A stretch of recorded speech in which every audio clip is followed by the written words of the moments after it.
porque eu não queria voltar. Esse cara olhou pra mim e me deu uma oportunidade, velho. Então, isso aqui não é um oportunismo, tá ligado? A melhor qualidade que pode ter na política é a lealdade. E olha só uma parada, tá? Você, Faustino, vai ser um cara gigante no Rio Grande do Norte. Você já é. Se você olhar pra pensar, quem é o político em ascensão no Rio Grande do Norte maior do que você? Em número de seguidores, só tô atrás do senador Stevenson. Ele tem 169, eu tô com 150. Essa imagem que vocês estavam comentando do, pô, é um grupo fechado e que isso impõe medo nos adversários. Esses caras, na prática, querem criar, e eu vi que eles ficam tentando criar isso. A ideia é tipo, não, dá pra rachar eles. Porque se a gente for inquebrável, já tá provado. Quando a gente sobreviveu e virou o ano e a gente tá fortalecendo, é óbvio que todo mundo fica muito preocupado. Aí eles precisam criar um clima de, não, vamos criar um clima de debandada, que é essas coisas tipo que o Holiday também faz. Que é um clima de sacanagem. É muito mais sintomático de um medo do que de qualquer outra coisa. Aqui tem uma história do caralho aqui, velho. E eu, agradeço muito, Renan, por ter me dado essa oportunidade. Eu que te agradeço. Assim, você não tem que agradecer em nada pra mim. Que minha função, cara, eu sabia que você era foda. Você não tem graça, foi você que conquistou tudo, tá ligado? Pô, eu fico mó feliz, assim. Tipo, eu fico meio emocionado também e eu nem sei te dizer, mas, tipo, a única coisa que eu posso te falar é assim, você não tem que agradecer nada. Nunca agradeça nesse ponto.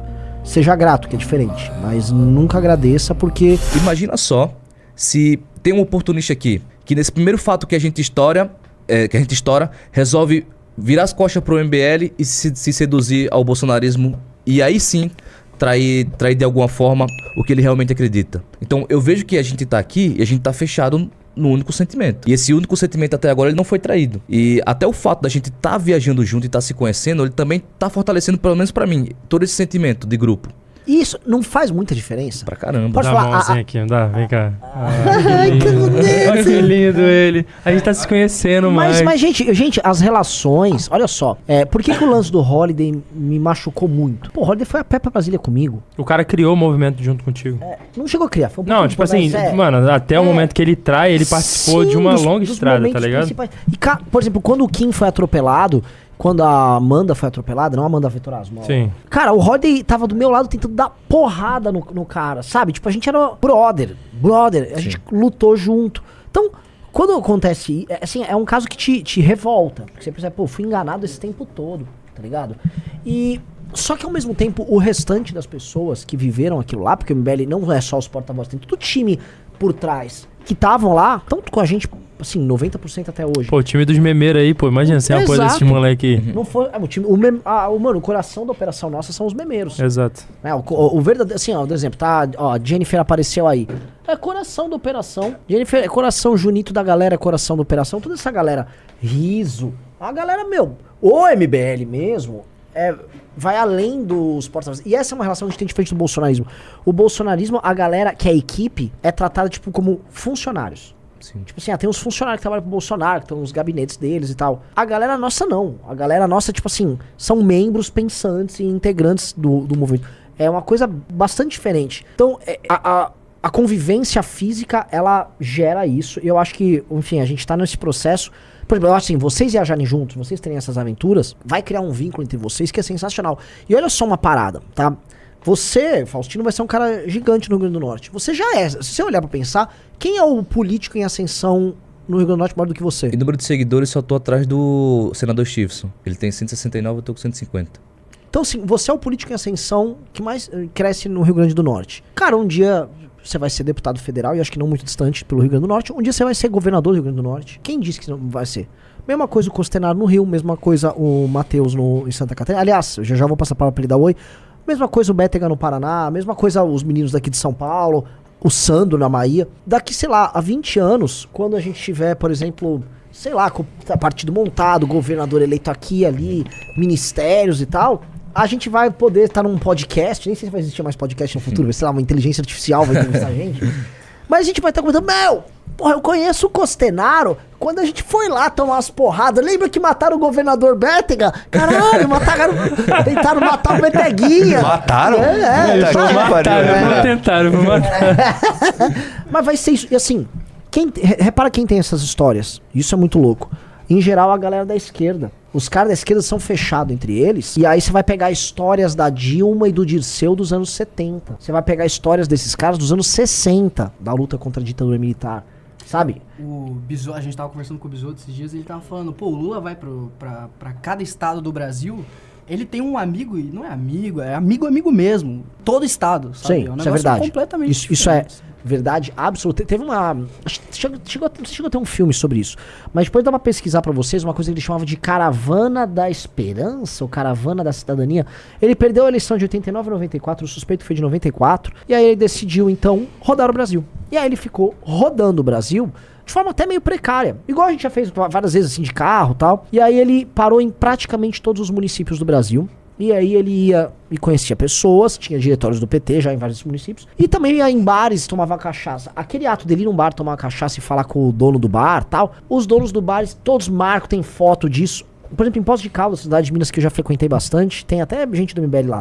Cara, você vai nos 3, 4 bares que tem ali, foto do Lula. Que o Lula teve lá tomando cachaça. Querendo ou não, cara, mérito do cara que ele construiu isso. Sim. Entendeu? Ele é nosso inimigo. Mas, mano, a gente tem que aprender com o inimigo. O nosso lado não faz isso. O Lula criou uma coisa que é mais do que a esquerda, maior do que a esquerda, que é uma rede de relações afetivas em todos os lugares. Tá ligado? Que é uma coisa que a gente tem que ter também. Sim. A gente consegue fazer um pouco disso também nos estados que a gente tem um núcleo forte. Por exemplo, no Rio Grande do Sul, a gente conseguiu fazer isso porque tem uma militância muito forte. A gente, conheci cachaça do pai do Peroni lá, conheci faca, ele mostrou arma pra gente. A gente almoçou na casa do cara, a gente fez churrasco com os apoiadores. Então, naturalmente, eu sinto que o MBL ele cria muito esse espaço. Por exemplo, o nosso editor aqui, o Selbit, ele é basicamente meu melhor amigo aqui em São Paulo. Então, essas relações, elas vão acontecendo. E é o que eu falei anteriormente. Eu acho que isso ele cria um vínculo de fortalecimento com o grupo que não deixa com que um traia o outro, que não deixa que um traia o movimento. E você vai criando o mito do grupo, né? Exato. Sim. Que solidifica a melhor qualidade que pode ter na política é a lealdade. Ó, um exemplo que eu dou aqui, ó. Eu ia dar um exemplo, mas ia mostrar aqui uma coisa engraçada. O cara já tiraram uma imagem e botaram lá no Twitter. Eu amo o fato que o cara normal do Costenaro já é cara de puto. Tipo, ele tava vindo falar qualquer coisa, ele já tá lá. Sai fora, viado. Uma parada que tem a ver com isso, que essa imagem que vocês estavam comentando do, é um grupo fechado e que isso impõe medo nos adversários, é o que justamente ficam tentando quebrar. Eu vi agora, eu tava criticando um ex-MBL lá do Mato Grosso, que usou o grupo e traiu, e aí eu dei uma entrevista num podcast de uma galera super legal, lá do Mato Grosso, o Rafa, tá, o podcast chama Tudo Menos Política, recomendo pra galera do Mato Grosso assistir. E aí aquilo saiu na imprensa local, assim, pautou a imprensa contra o Ulisses, que era o ex-MBL vagabundo, assim, vagabundíssimo.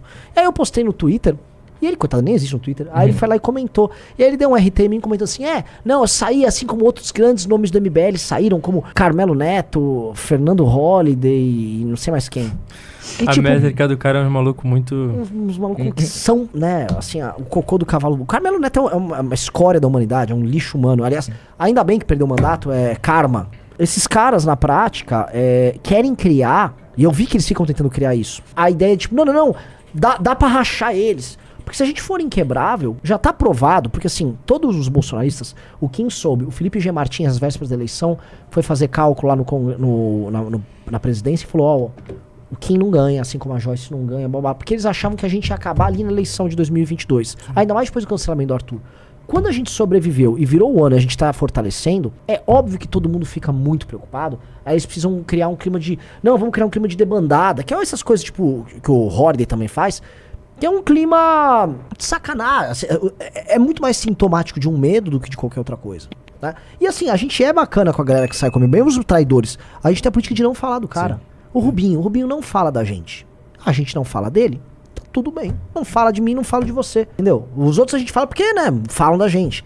Mas há essa tentativa que não funciona, mas é que ela é sintomática do medo. E o medo vem também da seguinte parada. Como a gente não acabou e a gente tá crescendo...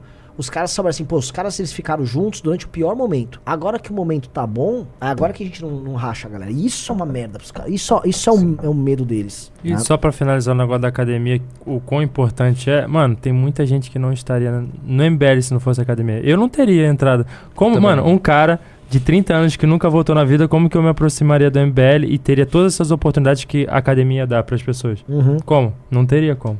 Então, tipo, de tudo que o MBL tá construindo, e se você deixar maturar tudo certinho, mano, a gente vai chegar onde a gente quer, tá ligado? É porque é uma história que é construída, né? Não é o fato de você... eu quero começar a gravar vídeo e vou puxar o saco do Bolsonaro. Não, aqui tem uma história. Por exemplo, quando eu entrei no MBL, foi através de academia, chegou no 6º mês de academia, não conseguia pagar mais academia, daí eu consegui uma bolsa e eu fui me empolgando com aquilo. Daí teve o congresso aqui em São Paulo, eu falei pra minha turma que eu não poderia participar pra minha equipe. Eles falaram, não, Faustino, você é muito bom, você tem que ir. Juntou todo mundo, bancou minha passagem, bancou meu hotel e falou, você vai. Daí eu tava meio que procurando meio que um senso de propósito, eu tava encontrando aquilo que eu tava vendo na academia, eu falei, olha, quer saber? Eu tenho 23 anos, eu vou vender meu carro e vou pra São Paulo tentar uma vida, tá ligado? Então eu vendi meu carro, vim para o congresso, desde o congresso eu fiquei aqui tentando procurar um trabalho e tudo isso foi através da Academia MBL. Então é uma história que é construída, entendeu? Não é que eu cheguei aqui, comecei a puxar o saco do Renan, do Arthur e do Kim e foi algo superficial. Não, teve uma história por trás disso. E geralmente quando existe essa história por trás disso, as coisas tendem a ser mais valorizadas. Que o Renan sempre gosta de falar aqui. A minha entrada de fato pro MBL foi quando eu sou chamado para trabalhar na campanha do Beraldo e eu vou desenvolvendo ali um trabalho até que o Renan chega pra mim e fala, Faustino, eu quero que você fique integral. Eu falo, Renan, não tenho família em São Paulo, eu trabalho num shopping e se der tudo errado, vai dar ruim pra mim, eu não quero voltar pro meu estado. E daí é quando o Renan fala que eu posso vir, que ele poderia contar com a palavra dele. E daí não foi o que a gente esperava nas eleições, mas acabou dando certo no sentido que a gente manteve o tamanho que a gente teve. E aí meio que eu fiquei meio aéreo. Eu falei, caramba, será que o Renan vai cumprir aquilo que ele falou? Eu ficava comigo pensando que eu não tinha ninguém, não conseguia nem compartilhar com ninguém. Eu falava, isso, eu ficava com aquilo amargo no meu coração. Cara, eu fico até tentando me emocionar aqui. Porque eu não queria voltar. E daí quando eu cheguei aqui, que o Renan falou, nem me conhecendo direito, ele me segurou e eu ainda não enxergava o tamanho que eu tinha, porque pra mim eu entrando no MBL, eu ia fazer o quê? Eu cheguei aqui e fiquei olhando planilha e fazendo atividade de planilha. Então, antes de ter esse potencial que todo mundo tá vendo aqui, esse cara olhou pra mim e me deu uma oportunidade, velho. Então, isso aqui não é um oportunismo, tá ligado?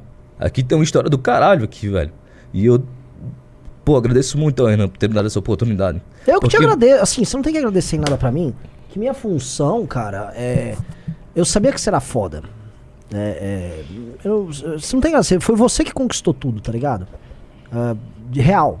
Você conquistou mesmo tudo. E, tipo, hoje você já é um cara nacional. Você sabe disso, né? Tipo assim, quando eu dei esse exemplo umas 4, 5 vezes, o Faustino é um cara que embalava as caixas da campanha do Beraldo. E ele, todo dia, ele embalava as caixas com os adesivos da campanha do Beraldo. Ele levava as caixas, ele entregava e a galera falava assim, pô, o moleque trabalha pra caramba. E o Faustino, ele é tímido, ele é um cara silencioso. E ele levava, ele fazia as entregas das caixas e eu via, falava, mano, isso é um cara foda, esse cara acredita muito na gente pra tá fazendo tudo isso. E quando eu propus, foi isso que você fez, tá ligado? Eu propus pra você, larga o teu emprego, aí a gente vê o que faz. E a gente não sabia o que ia fazer, porque é uma coisa meio louca e assim, é isso que você tá comentando, assim, é meio que uma entrega louca. Tipo, corro o risco, vai dar certo no final. Porque a gente vai dar um jeito no final. E essa é a parada louca que me fez... Quando eu larguei minha vida também e montei o MBL, foi meio que assim, eu não tinha a menor ideia do que ia dar. Podia simplesmente quebrar. E na prática, a gente vai fazendo. E você eu identifiquei, e novamente, não é nem mérito meu, nem... Você não tem que nunca me agradecer. Era natural o que você fez e era natural a gente reconhecer o que você fez. E em muito pouco tempo você pegou, cresceu. Foi muito pouco. Foi uma das maiores ascensões mais rápidas de alguém no MBL. Cresceu. Tudo que foi acontecendo pra você, você vai entender, assim, foi você que mereceu. Foi você que mereceu, tá? A gente, no máximo, vai trazendo os meios pra você poder exercer o seu potencial. Mas foi você que fez. Não tem mérito nenhum, nem agradecimento pra dar pra mim. Mesmo, tá? Você é foda. E assim, enquanto a gente pudesse ser um lugar pra você brilhar, pra ele brilhar, pro Matheus, pro Bétega, o que... o MBL vai estar vivo, porque no fundo o MBL é essa ferramenta. Então quando eu vejo, assim, o que você me conta, aí a gente olha quem traiu, é isso que me... Assim, a raiva mesmo vem de quem trai, mas isso que você tá falando é a coisa mais... É o que a gente busca, cara, e é a única coisa que vale a pena. A única coisa que vale a pena é a gente fazer isso. O resto todo não vale. Vocês vão ser processados. Igual o Bétega tá falando. Vocês vão tomar surra, vão ser linchados. O Kim, quantas vezes ele não se expôs? O cara vive à base de remédio. Minha família foi devassada, não uma, mas muitas vezes. Mãe chorar em Dia das Mães com matéria do UOL me atacando. Os caras, o UOL foi tão canária que os caras fizeram uma matéria atacando a minha família, com foto da minha mãe e tal, no Dia das Mães. Os caras guardaram pra lançar no domingo, porque foi subsequente ao impeachment da Dilma. E aí os caras queriam, tipo, tá aqui, ó, vamos botar pra fuder agora, sofre aí o filho da... Então, vocês vão passar por todas as piores coisas, entendeu? Então, vocês não vão... A coisa bonita que te faz você entrar nisso tem que ser bonita e valorosa mesmo pra fazer a parte ruim valer a pena. Porque a parte ruim vai ser muito ruim. E a gente vai enfrentar coisas muito ruins. Tipo, se a gente for fazer o que a gente pretende fazer na história, a gente vai se fuder pra caralho no meio do caminho. Mas muito. Vocês têm ideia quando a gente vai se fuder? Assim, a gente vai enfrentar todas as máfias possíveis ao mesmo tempo em um determinado momento. Porque se a gente for chegar no poder como a gente pretende chegar, um dia a gente vai estar enfrentando do PCC ao Comando Vermelho no Rio, da máfia dos fiscais a gente dentro do judiciário, partidos políticos adversários, imprensa, certos empresários. Vai ter um momento que a gente vai estar enfrentando todo mundo meio que ao mesmo tempo. Em certa medida hoje a gente enfrenta um monte de gente. Então, isso aqui no fundo você está sendo testado, e você só vai crescer. Então, pô, eu fico mó feliz, assim, tipo, eu fico meio emocionado também e eu nem sei te dizer, mas, tipo, a única coisa que eu posso te falar, assim, você não tem que agradecer nada. Nunca agradeça nesse ponto. Seja grato, que é diferente, mas nunca agradeça porque toda essa história é mérito teu, e tudo que você vem conquistando, o Beteca conquista, vocês todos conquistam, cara, é mérito de vocês. A gente é a ferramenta. E se tiver, porque eu acho que assim, quando a gente montar o partido, a gente tem que ser a ferramenta pra, sei lá, 5 mil caras como você crescerem. Aí fudeu. Aí fudeu. Aí como é que tu faz? Fudeu, irmão. Eu faturei cerca de 25 mil reais ou um pouquinho mais de 4 mil dólares. E se você tem interesse em estar criando seu próprio canal de cortes, eu preparei um treinamento 100% focado, mostrando o passo a passo para você estar conseguindo fazer seus cortes de figuras do Partido Missão e do MBL. Para acessar o treinamento é só clicar no primeiro link da descrição ou ler o QR Code que tá aparecendo aqui no meio da tela agora. E se você gostou desse vídeo, não se esqueça de deixar o like e se inscrever no canal. Te vejo no próximo vídeo.